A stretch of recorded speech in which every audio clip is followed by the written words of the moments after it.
Well, thank you everyone so much for joining, and good afternoon and welcome to Involvement Week at Tpas. My name's Elle Melbourne.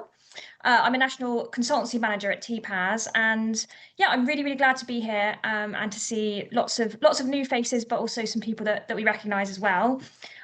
So the purpose of the session today, we're going to spend the next kind of hour or so talking about our kind of flagship accreditation program at Tpas. So the accreditation program is really a partnership between Tpas and landlords who are looking to go on a journey to develop a strong culture of resident involvement across their organisation. But today we're not just going to talk about the process of accreditation. We're going to talk about what happens when accreditation actually makes changes and takes you on a journey of organizational change.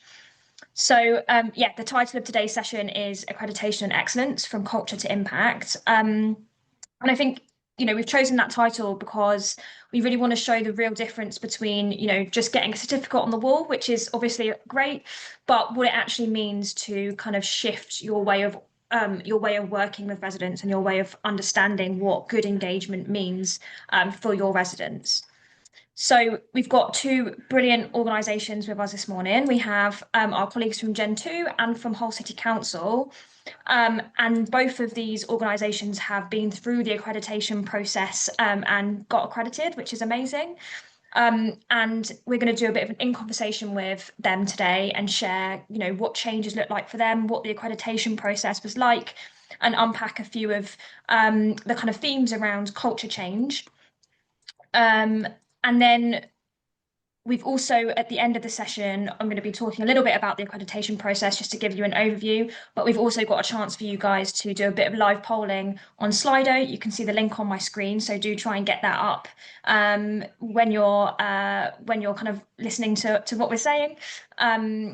And we'll have a Q&A as well, so do put any of the questions in the chat that you want answered.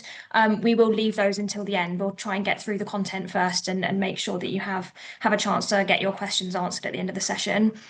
We're also recording the session today, so all of the content will be available afterwards, and we will also send around the slides as well. So for everyone who's in the room today, please do feel free to introduce yourself in the chat, say a bit about why you've joined us, and we'll just get started. So I'm going to switch to the next slide, and I'm really pleased to introduce the two brilliant organisations that have come with us this morning. So I'm going to ask to come on screen Lewis and Michael from Gen 2 and introduce yourself.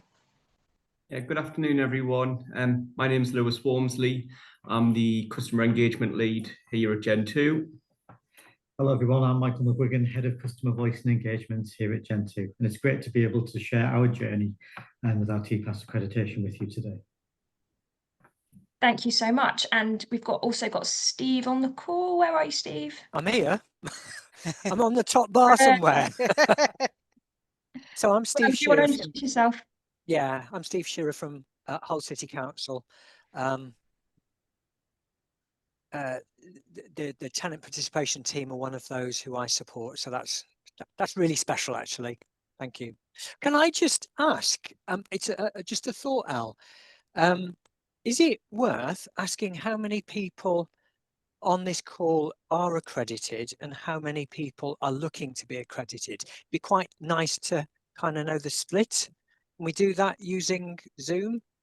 Yeah, I mean, if you want to put an answer to that question in the chat box and just say if you're accredited or not, if that's something that you're looking to get as well, that's something you're interested in. So yeah, do please pop that in the chat and we can get a sense of what everyone is up to. Well, I mean, let's kick off with the in conversation with, and I'm going to come to Lewis and Michael first. Lewis and Michael, will you be able to tell us a little bit about how you got here, a little bit about your organisation and your work, and kick us off with a bit of context? Yeah, so here at Gen 2, I would say roughly 99% of our housing stock is based in the northeast, in Sunderland, which, if anyone hasn't been, would very much recommend you do so. It is a lovely city on the coast. back in early 2024, we had the regulator in, doing our inspection, and we're really fortunate that from the regulatory visit, we were awarded a C1 rating, which is something that as an organisation we're really proud of. Off the back of that C1, colleagues internally sort of got together and we said, how can we build on this? What is the next step for us here at Gen 2? And actually, it was the regulator who pointed us into Tpas's direction around potentially going through their accreditation process, which for us felt like the right step, didn't it, Michael? It did, yeah. And at Gen 2, we really want to strengthen the customer voice, everything that we're about. And for us, it just crucially felt like the right thing to do. It would tell us exactly where we are, where we need to be, where we need to get to. So that's crucially why we went through the accreditation process. And I think just to add to that, Lewis, we were awarded the C1 from the regulator, which is great. But at Gen 2, we don't stand still. We've done an awful lot of work around culture, both internally and communication with customers. And we're still on that journey. We're conscious that the C1, awarding the C1, that's the minimum expectation.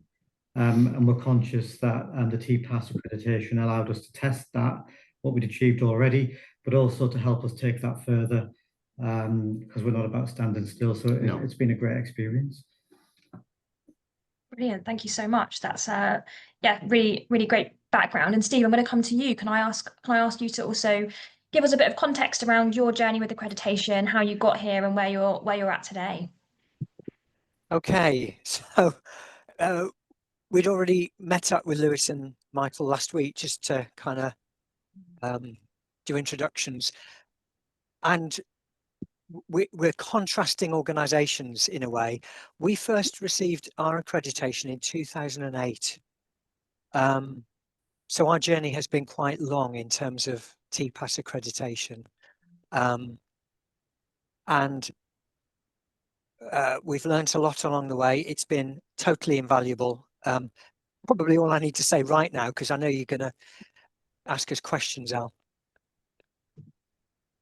Yeah, absolutely. Oh, we have not been inspected by the regulator yet. For you. Okay, well, you've got that to look forward to, Steve, and I'm sure the accreditation will give you a help with that as well. I mean, Lewis, and Michael, I'm gonna come to you. Can you talk me through, have you got any kind of examples of the impact and the cultural shifts or what you've learned from the accreditation process that you started to kind of implement as an organisation around resident involvement?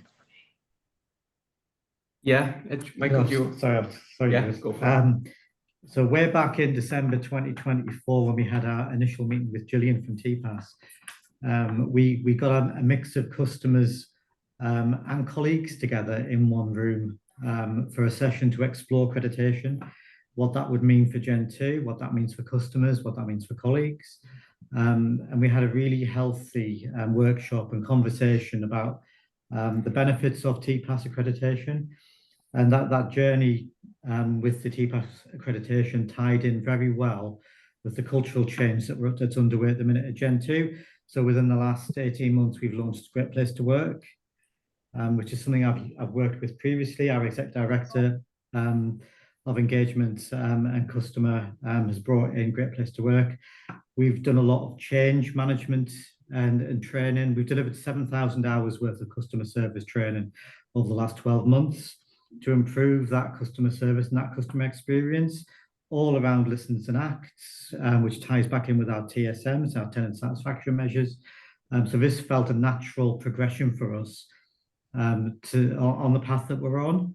And I have to say, it's been a really worthwhile experience.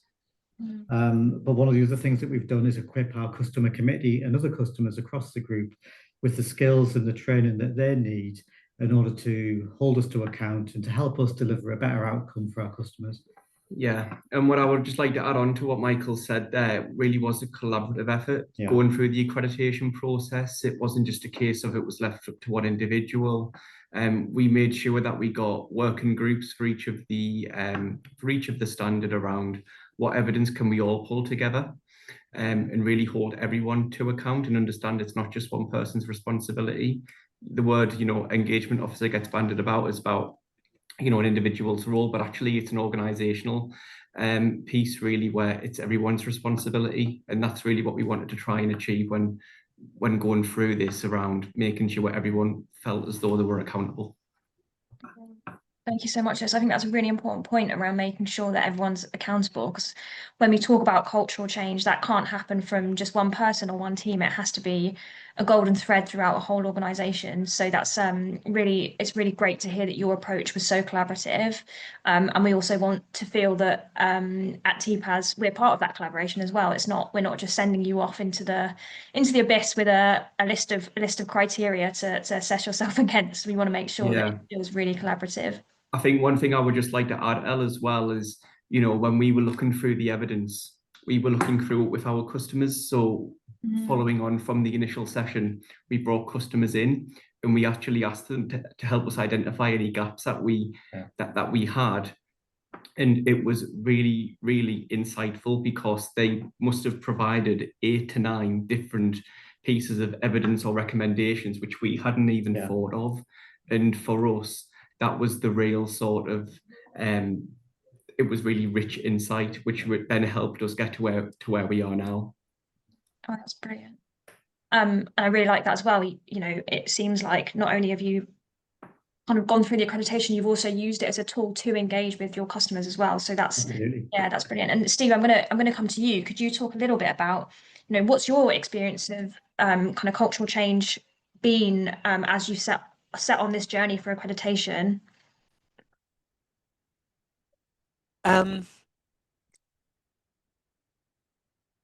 We've been on an exciting journey, but it does take a lot of time. This thing cannot be rushed, and we were in a good enough place in 2008 to receive accreditation, but as time has gone by, we've kept our focus and things have got, the culture's improved, but it does so slowly. And I'd hate anybody to think that they could do anything quickly in terms of tenant involvement. It is a slow process. You've got to show commitment to the residents you're involved with, and so on. The accreditation process has helped us improve our culture, and we've persevered, and we are in an exciting place where I think we feel there is real trust on both sides. That's the point to get to, where there's openness and confidence for both residents and the landlord, but it does take a long time to get there.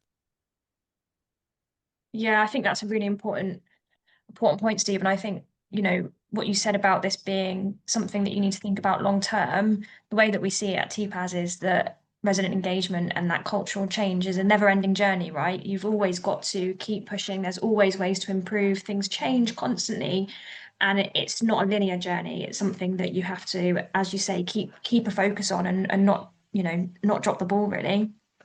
Do you mind if I add something? So looking at the chat, it looked to me very briefly that 1/3 of the folks on the call are accredited, and maybe 2/3 are thinking of or starting the process or going through the process. And I think what we would say to people who have been accredited for some time is if you haven't already started collecting the evidence for next time, do it now. Keep collecting the evidence as you go along. Because even that's a long process, and so prepare for re-accreditation now. Yeah, thank you, Steve. And I was going to ask was I'll come back to you, Lewis and Michael. Was there anything that you were kind of worried about or nervous about when you came to this process of accreditation? Yes. Every time, are we going to be re-accredited or not? Have we slipped back? Have we failed our tenants? Have things fallen backwards? So it keeps us on our toes. It really does. Absolutely. it's nerve-wracking, but it's so worthwhile, and it's a real confidence builder for. I'll stop saying both sides, because it's not about sides, it's about partners, isn't it? Partnership. So it's a real confidence builder for both partners. Every time we have to start thinking again about the reaccreditation process, we say to our tenant reps, well, it costs in money and time. Do you want us to do this thing? And they say, yes, it's important to us. It gives us confidence that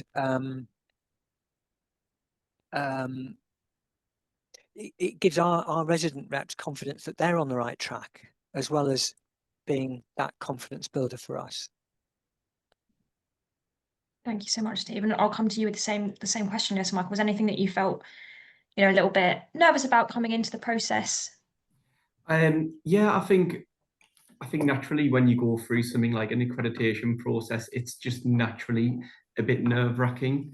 But I wouldn't say that was sort of you know, our overall thoughts. I think it was actually one of real excitement. And the reason I say that is, although it's fantastic to be awarded, you know, the accreditation at the end, that wasn't sort of the be all of why we applied for it. I think what we really wanted to see was, you know, how we compare to the accreditation, but then also where can we really improve?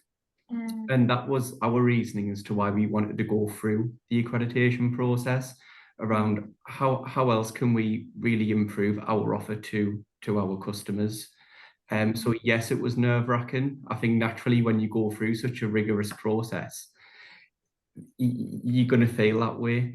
But actually, we sort of 360'd it, and we said, let's just take this head on and let's just run with it, and let's just do as best as we possibly can. And at the end of the day, if it's not good enough, we'll make sure we get there in the end.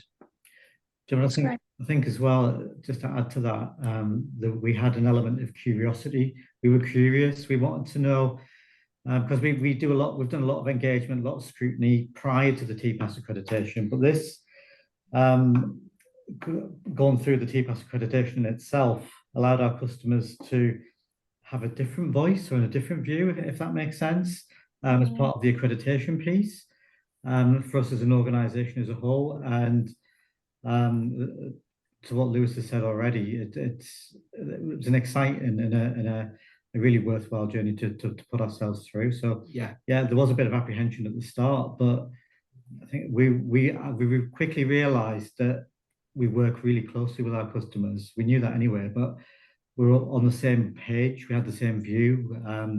We both felt we were at the same stage or same place with where we were within the organisation when it came to elements of the accreditation.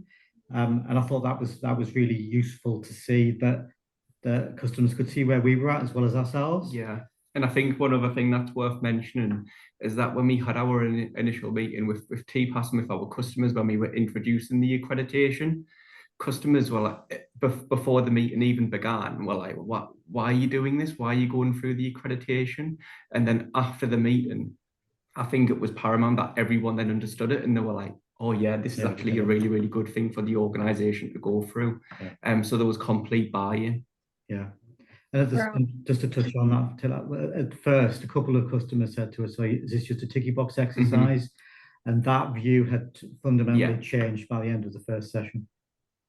That's amazing. And I think, as you said, so important to make sure that, you know, your residents are engaged from the very start of the process, you know, because that builds trust with them as you're going through this process of accreditation, and knowing that, you know, they understand that it's not a tick box exercise. And Steve, you've been sat there with your hand up. Do you want to come in? Just to add in, Lewis and Michael, Tpas have a habit of changing the accreditation requirements from time to time. So it really keeps us on our toes as well, I think, because you make it relevant to the needs of the moment. If the regulator is going to change something soon, we'll all find to get through next time, you have to do something else or different. So sorry, gents, but it remains relevant. You keep it, Tpas keep it relevant. Yeah, well, we want to make sure that, TPAS has been around for a long time now, and we want to make sure that we're not kind of just keeping it the same, and make sure that we're, evolving with the times, and as you said, Steve, with the regulator. So, but I think this is much more than regulation, right? This is taking resident engagement like quite a lot further than what the regulator would expect to see from you, which is amazing. And I'm gonna come over to you, Stephen, just ask, was there anything that I guess surprised you about the process that you didn't necessarily expect to get from it? I think there was one time when we were definitely surprised. We're a local authority, and some of our engagement was fairly traditional, but this was probably the time around COVID when we were surprised by some of TPAS's recommendations around online digital engagement, and so that was actually quite a culture, quite a practice shift for us. So we were surprised to see that in recommendations for one of our reaccreditations, and that's really kept us on our toes. Mm.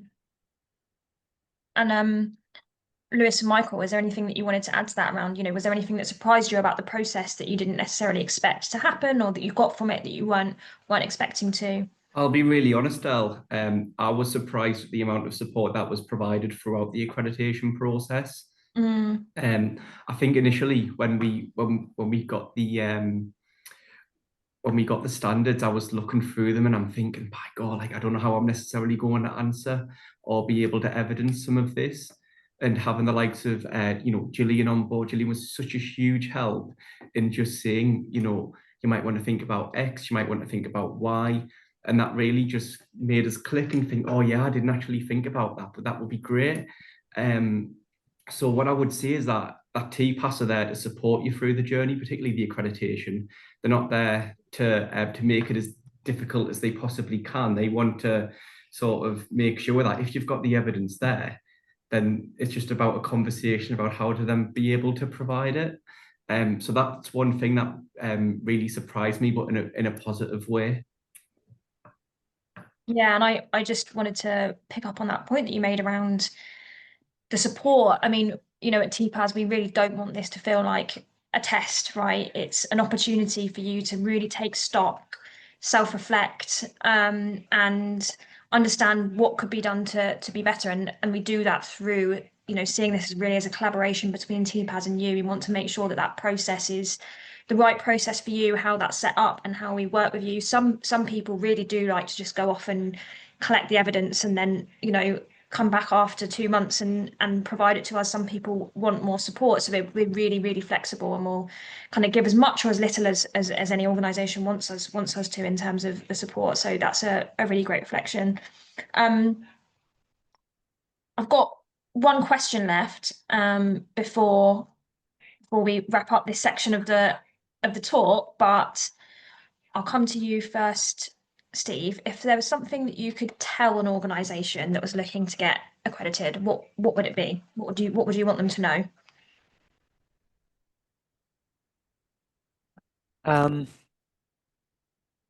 It is hard, but it is so worthwhile. I think all parties involved in the process really benefit. So I think in a nutshell, that would be it. So don't be under any illusions. It is hard, but it's so worthwhile, and it's the beginning of a journey. And you can keep going. And that accreditation framework kind of supports you as you continue on the journey. Thank you so much. I'll come to the same question to you, Lewis and Michael. Was there if you were going to say something to people who are, considering going through the accreditation, what would you want them to know? I think for us here at Gen 2, it's that the accreditation isn't a standalone piece. There's more to that, and there's more to what TPAS has to offer. Pretty early on, we identified that our customer committee would benefit from additional training, and we put a load of about 25 customers, including customer committee, through scrutiny training through yourselves. That was really beneficial and worthwhile as we were at the very early stages of the accreditation process, because it also gives them an opportunity to put their learning into practice. So we haven't looked back since then, and we'll be looking to use you guys for more training in the coming months and the year ahead. So I think for us, it wasn't just about the accreditation, it was what we could give back to our customers as well, who were supporting us through this journey. Yeah, and I would just also like to add just onto what Michael said there. There's nothing bad that can really come through going through the accreditation process. The main thing about engagement is getting it right, and Tpas will absolutely help you do that. So even if you're thinking to yourself, well, I don't think we're going to get the accreditation, well, that actually doesn't necessarily matter, because Tpas will put you on the right steer to then make sure that you're set up to succeed rather than set up to fail. And I think that's really, really important. Yeah, thank you so much. Well, I just want to say a massive thank you to Steve, Lewis, and Michael for joining us. They are going to be staying on the call. So if you've got any questions at the end, we'll come to you. And just before we wrap up that session, Steve, Lewis, Michael, was there anything else that you felt like you wanted to say that you didn't get the chance to before I move on to talk a little bit about the process and what it involves? Not from our side, no. I mean, obviously, we're very happy to answer any sort of questions that anyone might have at the end.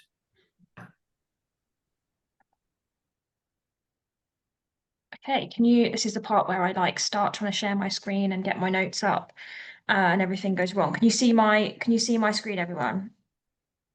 Yes, it's great. Brilliant. Wow.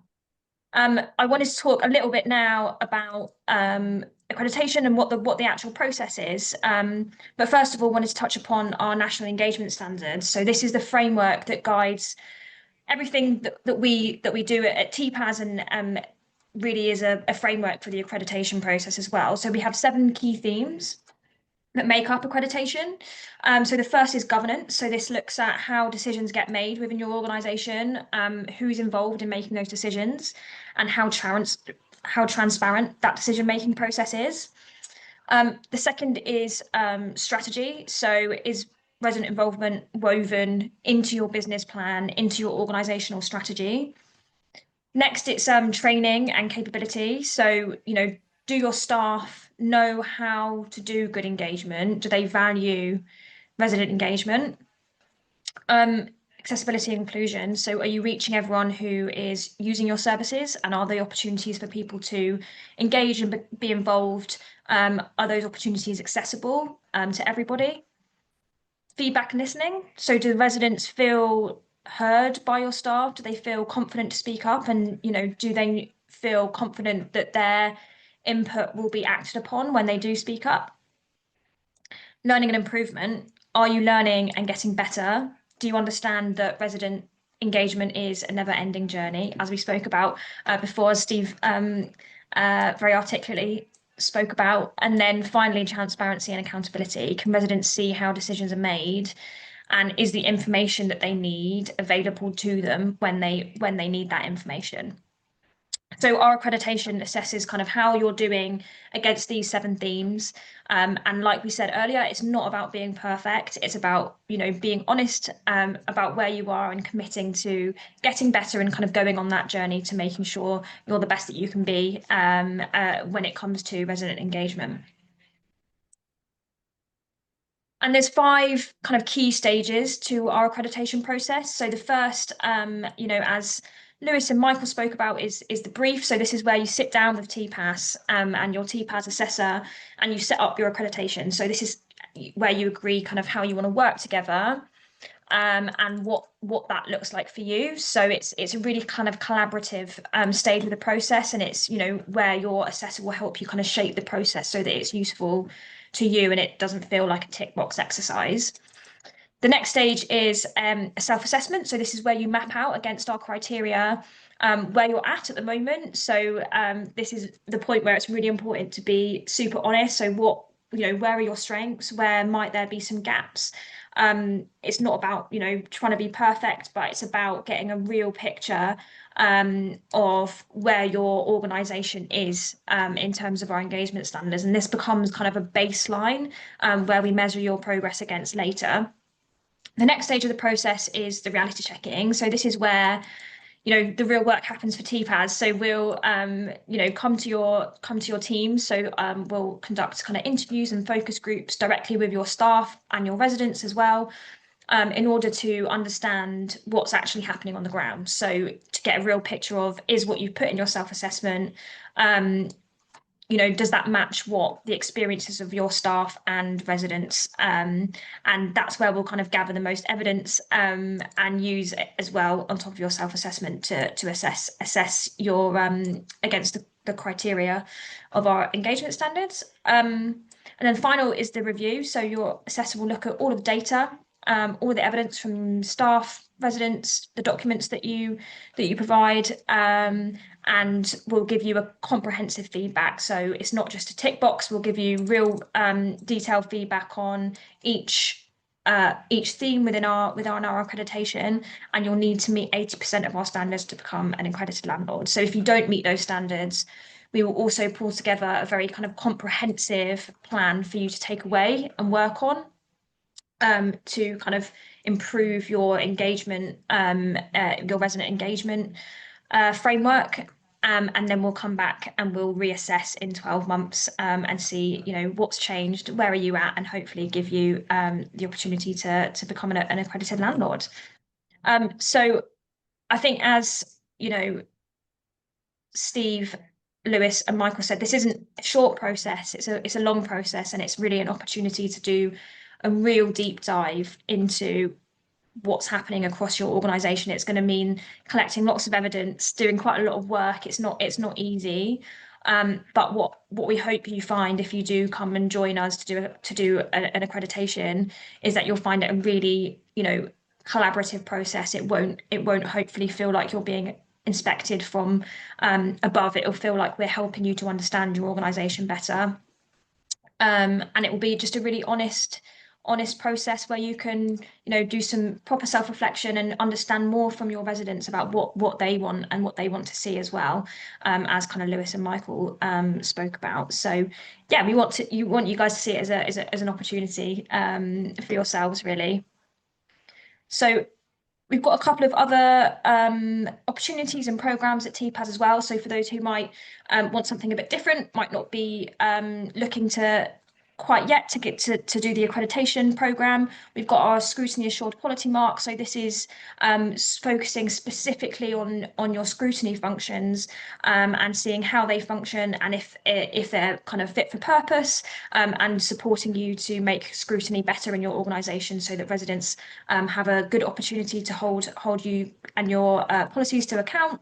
And we also have our smart review, which again is a much kind of more light touch version of the accreditation, and it's just essentially a review against our standards of your engagement framework. And this is a kind of much shorter and smaller piece of work, but follows a very similar kind of structure of assessing against our engagement standards. So I'm going to go to the next slide. So as I said on this slide, if you want to know any more about the accreditation process, you can email us at our consultancy inbox, and we'll be able to get back to you. And I think we're going to go now over to Slido. So has anyone tried to get onto the Slido? Is everyone okay accessing it? If not, give me a shout. Okay, I've got a couple of thumbs up. I'm going to stop sharing. Help.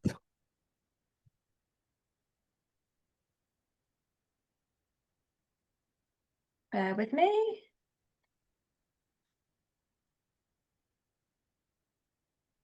Help. How do we do that, Elle? So can you see my screen? Yeah, we see you. You see me? Can you see the screen that I've shared? You're not sharing now, Elle. Oh yeah, it's coming up now.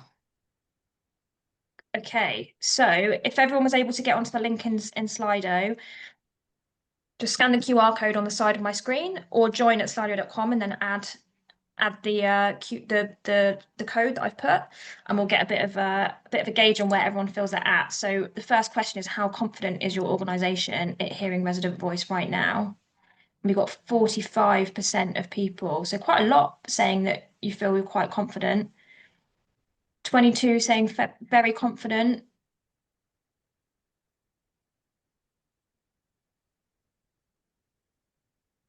Still got some answers coming in.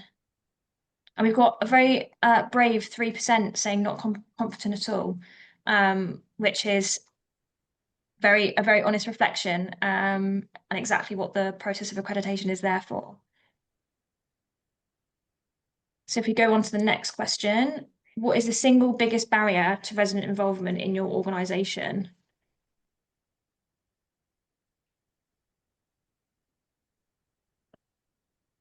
I was able to do the first question, but I haven't got anything that takes me to the next question.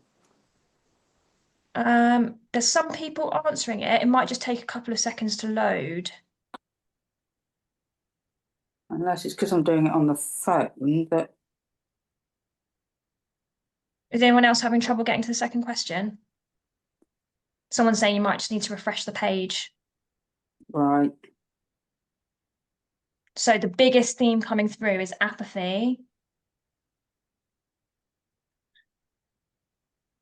budget, time, lack of understanding, internal resource, staff not understanding the importance.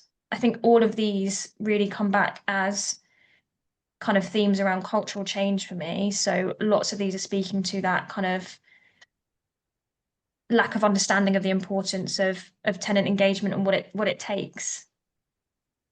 Communication, recruitment from ethnic backgrounds, so a bit about diversity, customer training.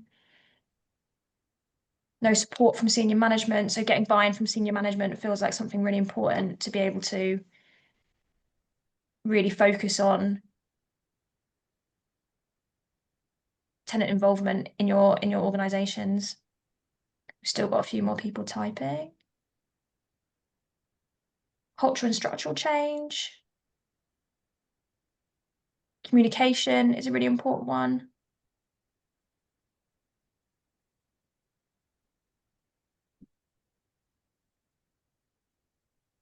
Okay, we're going to go on to our next and final Slido. What does excellent in engagement actually look like to you?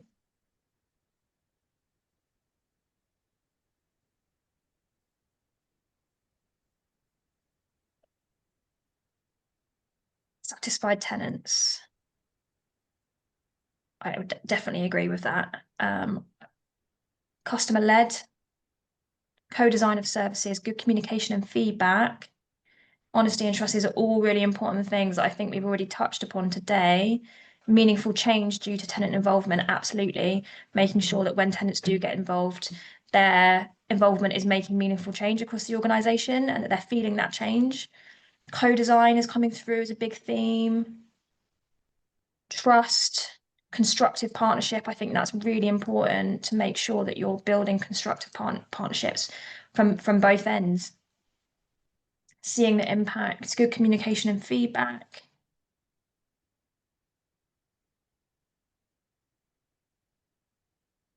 Amazing. Honesty and trust coming out as a massive one. I think, yeah, absolutely. Without honesty and trust, it's really difficult to engage constructively. Rapport with residents and closing the loop is coming through as well.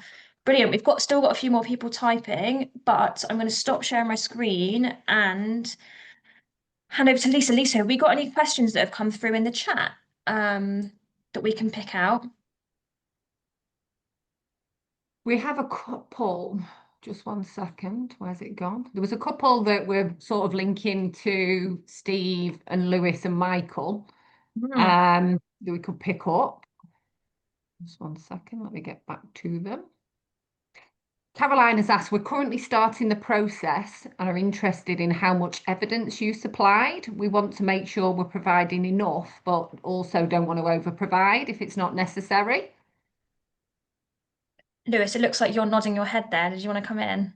Yeah, I think you've got to really strike a balance. So when you're looking at the standards and you're providing the evidence, it's really important to provide some narrative to the evidence that you're looking at.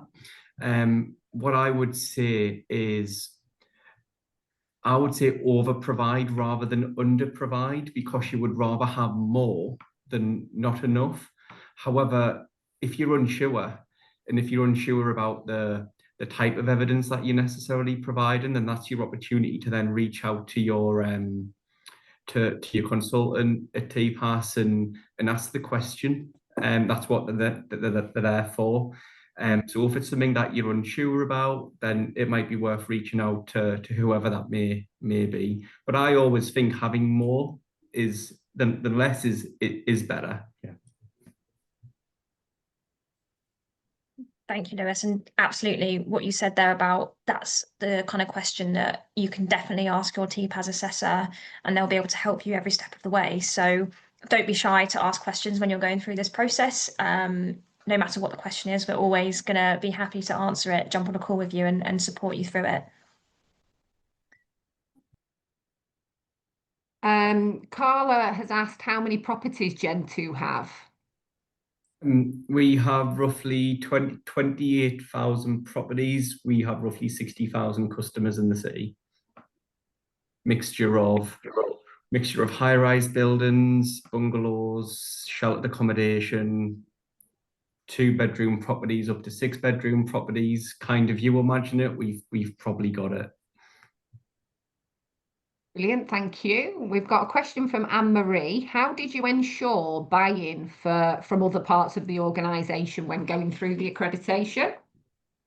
Steve, do you want to answer this? Because I can imagine that that's tricky for you as well, working in a local authority. Yes, it's a really good question. It's a really hard question. Hard work, perseverance. When we kind of started the journey with TPAS accreditation, there wasn't a great deal of buy-in from elsewhere in the local authority.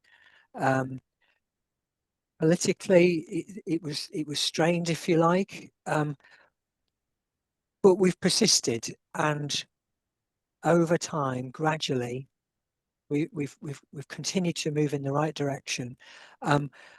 And now I think if somebody new, a new officer comes in on the picture, there's enough of a positive culture that they know what is expected of them.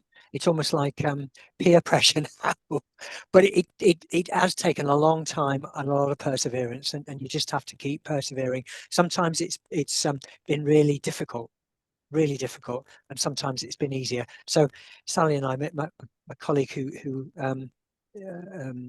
leads on most of this, it goes up and down. That's what we encourage each other in the down times, and we celebrate in the up times. So keep going, keep persevering. Thank you so much, Steve.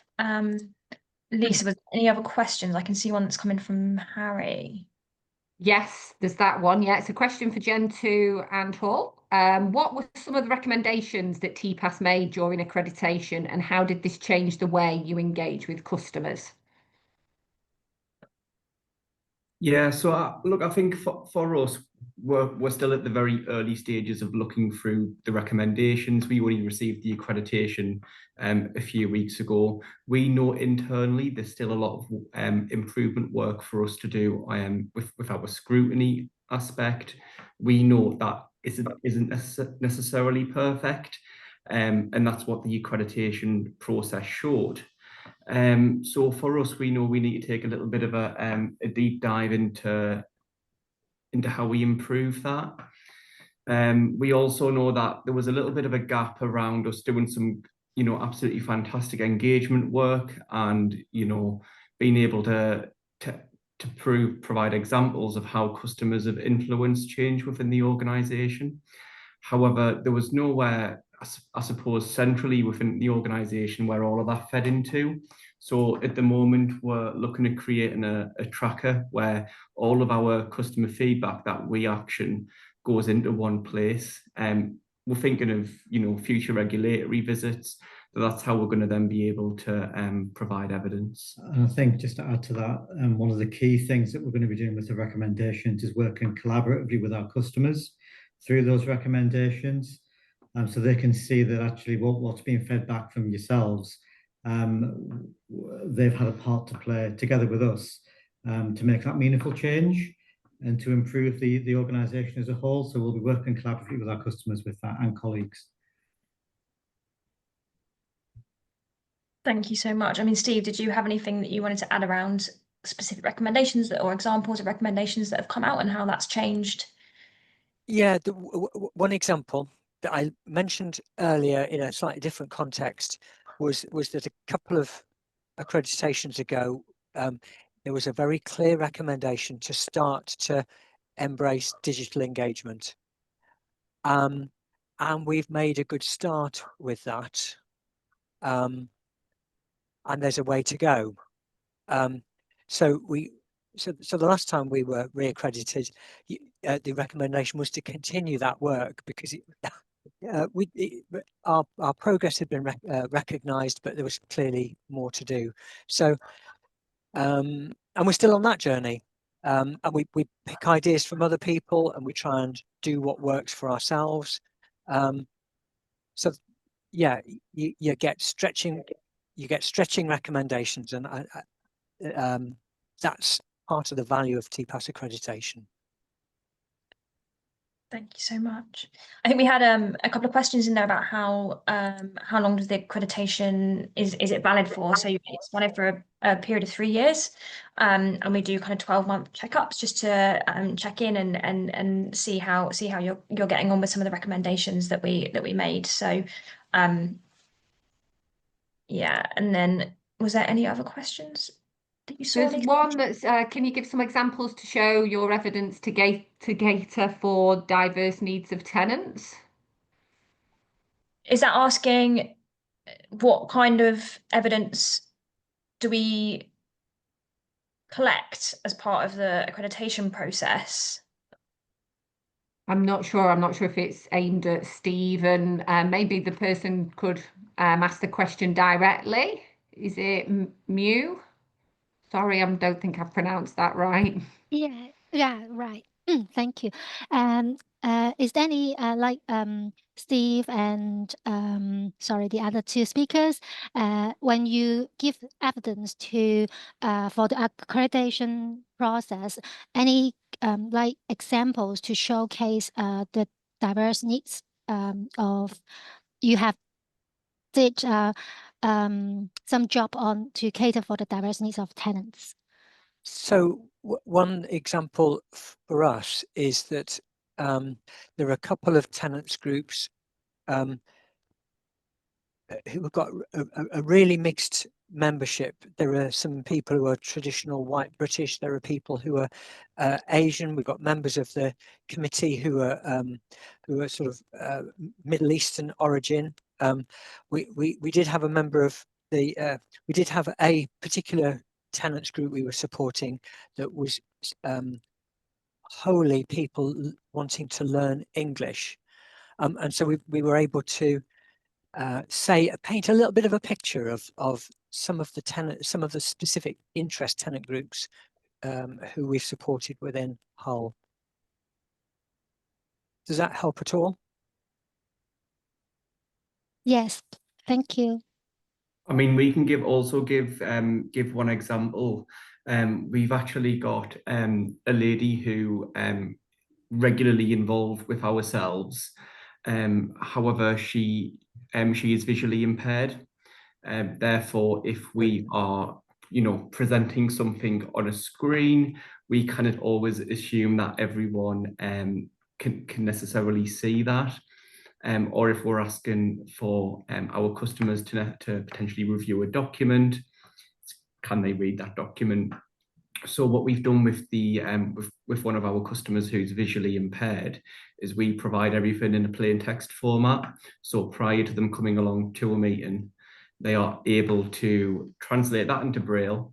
So when they attend, they feel as though they aren't necessarily at a disadvantage and that they've got everything that they need for that particular session, which I think for us is sort of really empowering. And it's not just a case of saying to someone, you cannot attend because we cannot provide. You've got to find ways to be able to provide.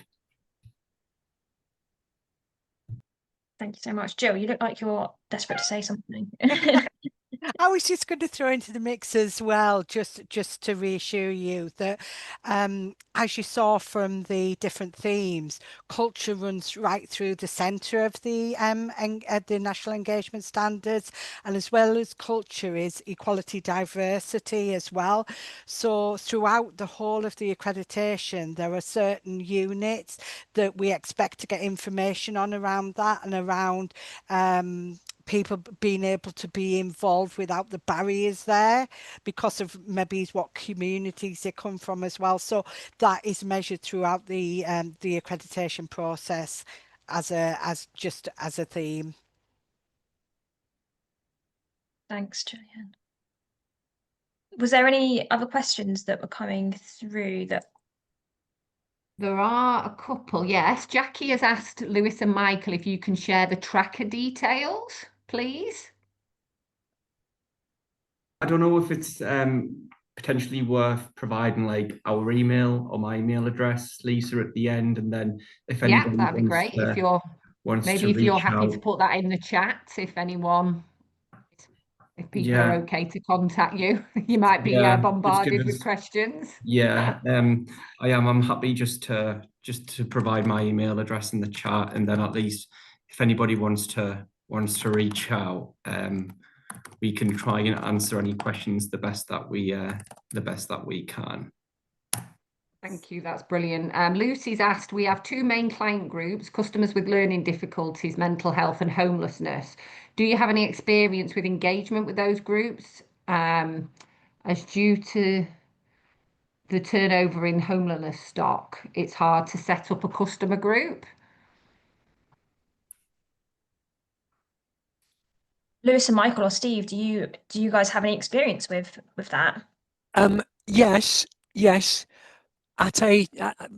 probably brings out another point. So for a number of years, we had a disability focus group. We had a number of focus groups, one around repairs, one around antisocial behaviour, one around repairs, and a disability focus group. And that was really successful for a while. It came to a natural end, shall I say? And the background point to that then is some things have a time, and then that time comes to an end, and you have to be looking out for a new need, and you might need to invent a new thing. So yes, we have had experience. We currently don't have a disability focus group, but yeah, times change. Yeah, I was going to say sort of along with Steve, but we don't have like a disability group or a group specific for those customers who might have mental health. Homelessness is the statutory responsibility of the council, but from our perspective, we have like an absolutely fantastic wellbeing team. And we also have just introduced a new housing model into the organisation as well. So we now have what we would call support coordinators, and the likes of any customers identified with learning difficulties or anything to do with their mental health, where they may require some extra support. And we have support coordinators who sort of work one-on-one with that particular individual, just to make sure that they've got absolutely everything that they need to make sure that their tenancy then is successful with Gen 2.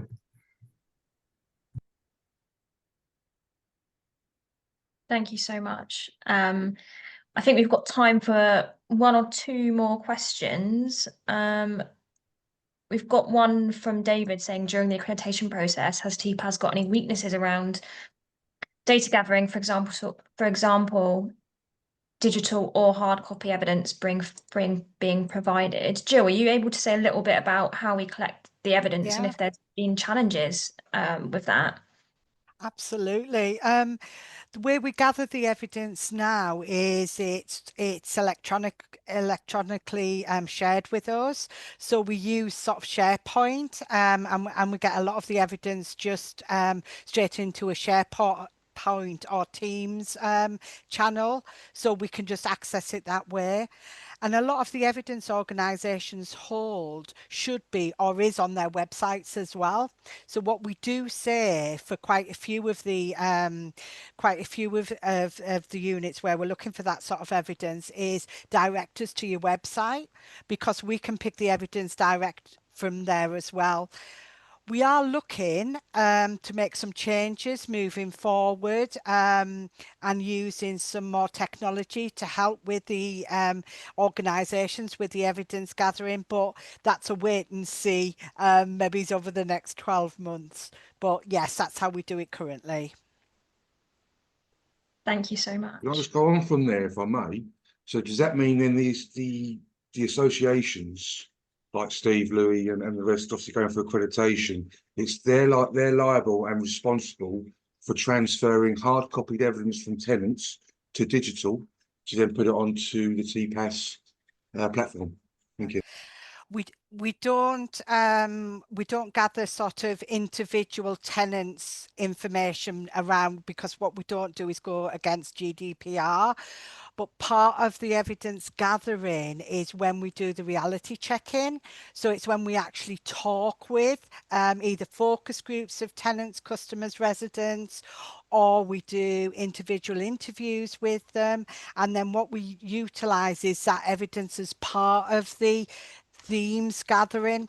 So we never individually identify people within the reports that we do, but if there are common themes coming up, for example, we get quite a few things around communication or not getting feedback, that would form a theme. But I can reassure you that we never individually identify anybody that's been through this process as a tenant or a resident or a staff member, because that's not what we're looking for. We're looking for the themes and how the organisation goes about its engagement.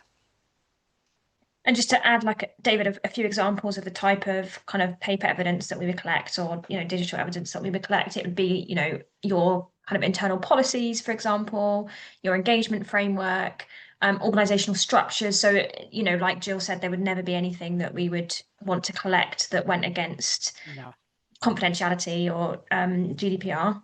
And that's where we're going in with Kai with regards to diversity and equality. Thank you so much.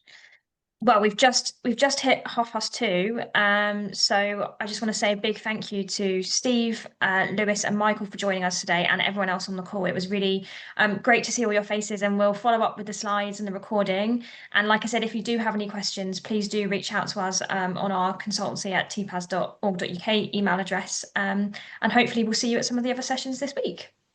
Thanks, everyone. Well, thank you. Thanks very much. See you. Thank you. Bye.